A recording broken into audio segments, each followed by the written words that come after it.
A circle of miracles.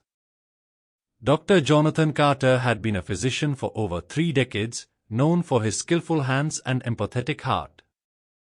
He was a man of science but also a man of faith. His belief in miracles didn't make him any less of a doctor, and his respect for the unknown kept him humble. One chilly autumn afternoon, Jonathan was faced with one of the most challenging cases of his career. Michael, a 10-year-old boy with a bright smile and a zest for life, had been diagnosed with an aggressive form of cancer. The disease had spread rapidly, and most doctors had declared it incurable. Michael's parents had visited countless specialists, all of whom offered little hope. Finally, they were referred to Dr. Carter, who was known for taking on cases others deemed impossible. When Jonathan first met Michael, he saw more than just a sick child. He saw a fighter. Despite the pain and fatigue, the boy's spirit was unbroken.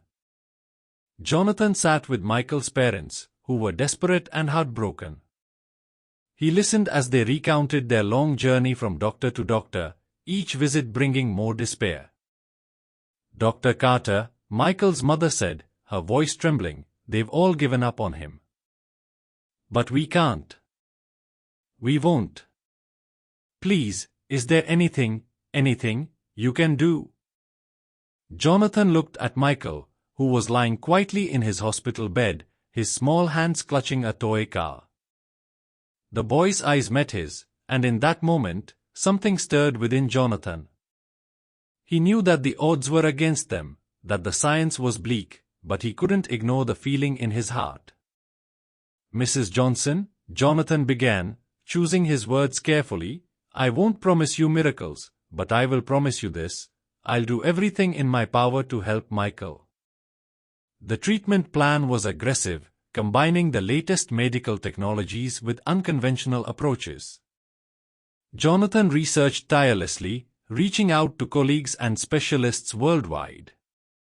He tried experimental drugs, pushed for new surgical techniques, and implemented a rigorous therapy regime. As the weeks turned into months, the entire hospital staff was astounded by Michael's progress. There were setbacks, days when the pain seemed unbearable, but Michael fought on, encouraged by the unwavering support of his family and Dr. Carter. The tumor, once deemed unstoppable, began to shrink. The cancer markers in his blood started to decrease. Slowly but surely, Michael's condition improved. One day, after a particularly successful surgery, Michael's mother burst into tears in front of Jonathan. "You've done it, Dr. Carter. You've saved our son's life. How can we ever thank you?" Jonathan smiled, a gentle, knowing smile. "I didn't save him. This was a miracle, Mrs. Johnson. All I did was try my best. The rest was in God's hands." News of Michael's recovery spread, and many people in the medical community hailed Jonathan as a hero. But Jonathan remained humble, always attributing Michael's survival to a higher power. He knew that medicine could only go so far; beyond that, there was something greater at work, something that science couldn't explain. Michael was soon discharged from the hospital, free of cancer. His parents, overwhelmed with gratitude, often visited Dr. Carter to express their thanks. Michael, too, never forgot the doctor who had given him a second chance at life. As he grew older, his admiration for Jonathan deepened. Inspired by the man who had saved his life, Michael decided to pursue a career in medicine. Years passed, and Michael's determination never wavered. He studied hard, fueled by the memory of his battle with cancer and the compassion of Dr. Carter. He wanted to help others the way he had been helped, to bring hope where there was none. Michael excelled in his studies, eventually graduating with top honors and becoming a respected oncologist. Michael's journey brought him back to the same hospital where his life had been saved. Now a doctor himself, he worked tirelessly to treat his patients with the same dedication and care that Jonathan had shown him. Michael never forgot the lessons he had learned from Dr. Carter, not just about medicine, but about faith, hope, and the power of miracles. One day, Michael received an urgent call. An elderly man had been admitted to the hospital, suffering from a severe heart condition. The man had collapsed at home and was rushed to the emergency room. Michael's heart skipped a beat when he saw the name on the chart, Dr. Jonathan Carter. Racing to the operating room, Michael felt a wave of emotions. This was the man who had saved his life all those years ago, the man who had inspired him to become a doctor. Now, it was his turn to save Jonathan. The surgery was complex, and Jonathan's condition was critical. Michael led the surgical team with precision and determination, drawing on every ounce of his training and experience. As the hours passed, the tension in the room grew, but Michael remained focused. He couldn't fail, not now, not with Jonathan's life on the line. Finally, after what seemed like an eternity, the surgery was complete. Jonathan was stable, but the next 24 hours would be crucial. Michael stayed by his side, monitoring his progress and praying for his recovery. When Jonathan finally regained consciousness, he was weak but alert. His eyes slowly focused on the figure standing beside his bed. Recognition flickered in his eyes.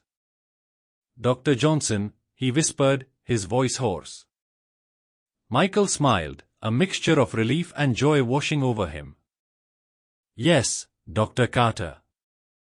It's me. You're going to be okay." Jonathan's eyes filled with tears as he realized the significance of what had happened. "You saved my life," he murmured.